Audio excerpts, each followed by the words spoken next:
Can you cast any light on why these abuses have happened in the English Benedictine congregation context? Oh, no, no, no, no.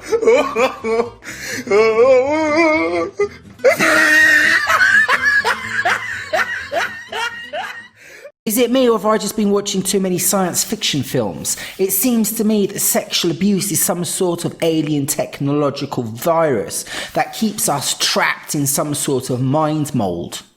Even now, the sexual abuse is mutating onto the internet, evolving into new spheres, into new platforms, seeing where it can find new victims.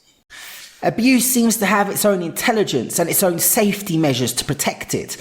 Whoever is around witnessing the abuse seems to feel some sort of necessity to be silent, as Jonathan West says. Oh, yes. The social pressures against stepping out of line are considerable. And that it's not just from the culture of the school itself and the staff, but from past pupils who are now often parents of present pupils. With independent schools, they tend to generate a loyalty comparable to that of football clubs. What's so insidious about this virus, about this alien technological sexual abuse, is it manages to turn parents onto their children. It turns educators onto the people that they're supposed to be educating. I go back to the Gnostics. Evil. Evil's an inversion of good. Evil's an inversion. Well, good doesn't really exist either for the Gnostics. I mean, it's more to do with harmony. Basically, evil derides good by making a mockery of it, and it turns into a perversion. When the educator, who's a guide, a protectorate, a guardian of the future, because they're guarding the future through the children, educators have knowingly known that a child is being or has been raped and they've done nothing. That is a perversion of education. That's a perversion of being a teacher. It's a perversion of being an adult, of being a human. They don't even report it. Why? Because the education system, which again is a perversion, is set up in such a particular way that if the educators that work for the system report it, they can lose their job. It's a very strange thing that in Britain, you can suspect abuse, actually even know for a fact that abuse has happened, and you've got no legal obligation to report anything to anybody about it.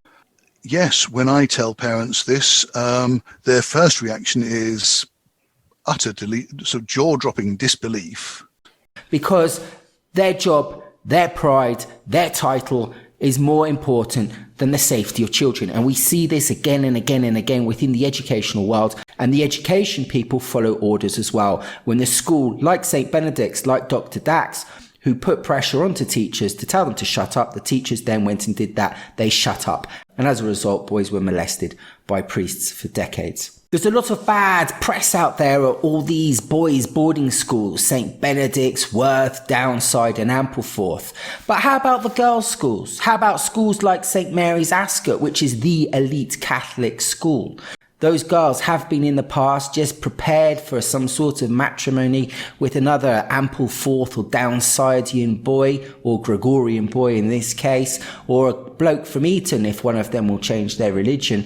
And these girls too, they're responsible. These girls have watched their children being sexually abused by priests. These girls have turned blind eyes as mothers to their children being sexually abused, as if their child is some sort of Jesus sacrifice to God. Recapitulation to restoring humanity what Adam failed to do. And this is now done through the sacrifice of children and through Jesus. This is nothing more than a sacrifice cult. The architecture of paedophilia is designed to make it hard to disclose information. That's how the system is set up. And paedophilia is one of those things which has penetrated everything in society that has anything to do with the existential experience or the future or the autonomy of humans.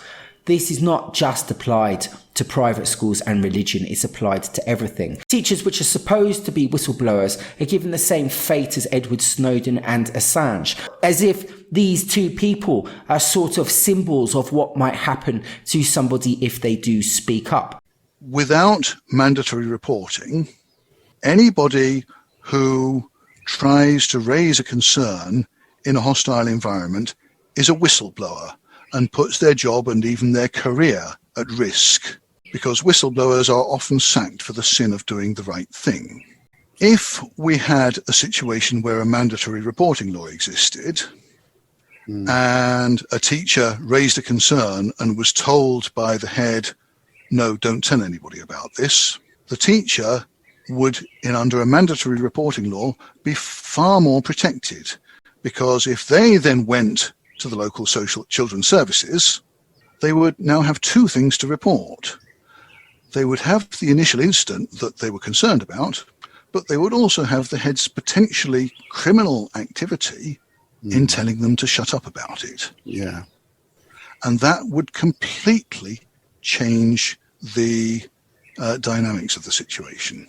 But luckily, there are some people that speak up, and shame on all those teachers that put their jobs in front of the children. How dare you people? You're not a teacher. You're not a human. And here again, some of these teachers were women. And you always think that women don't have anything to do with paedophilia. Yet at St. Mary's Ascot, the girls have absolutely allowed their children to be the food for the priests. When anyone comes to break up the orgy party to save the children, powerful people have big temper tantrums. A lot of these schools are built up on similar thinking people. Some of these students, like for instance students at St. Benedict's who were raped by monks, then went back to St. Benedict's to become a monk. There have been other cases, apparently from Worth, where one student went back to become a teacher after he was abused at the school. We can see from these examples how the architecture of paedophilia demonstrates itself. Major independent schools generate the same kind of loyalty. When you're at a football match,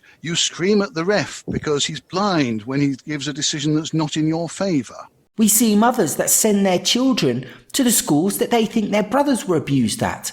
This is how the virus takes charge of you. Some of these sex abuse victims have been helping to try to pass mandatory laws to report sexual abuse, and their families have threatened them, trying to stop them from corroborating with the police or the authorities because they're scared it may affect their own little family. As Jonathan West said, sacked for the sin of doing the right thing. Well, that takes courage. And these schools, they're all talking about spirituality. Is not courage a form of spirituality? Is that not one of the necessities of spirituality? And where does this courage come from?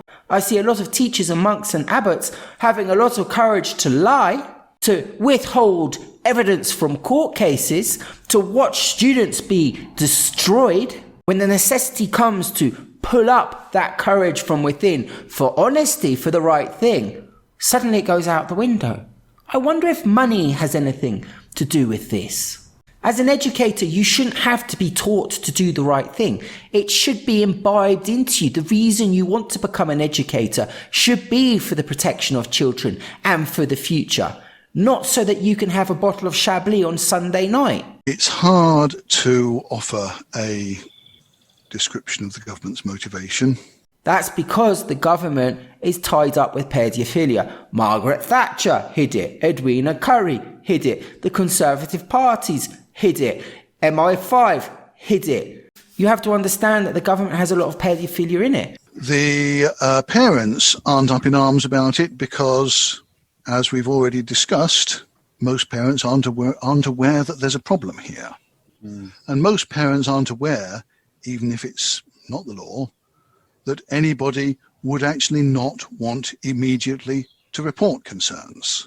And yet it is so. It's been known in government circles to be so for a considerable number of years. The government in the past didn't want the age of consent being put up from 13 to 16 because it felt that some of its people might be arrested. Well, what the hell is an MP of 40 or 50 doing with a 13-year-old girl? Even if it is legal, what's going on there? So the government has never ever been an institution that has wanted to protect children. It only does so when brave victims come forward and lawyers and activists try to ask difficult questions. Was it not Boris Johnson that didn't want ICSA to go forward? Boris prefers ISIS to ICSA.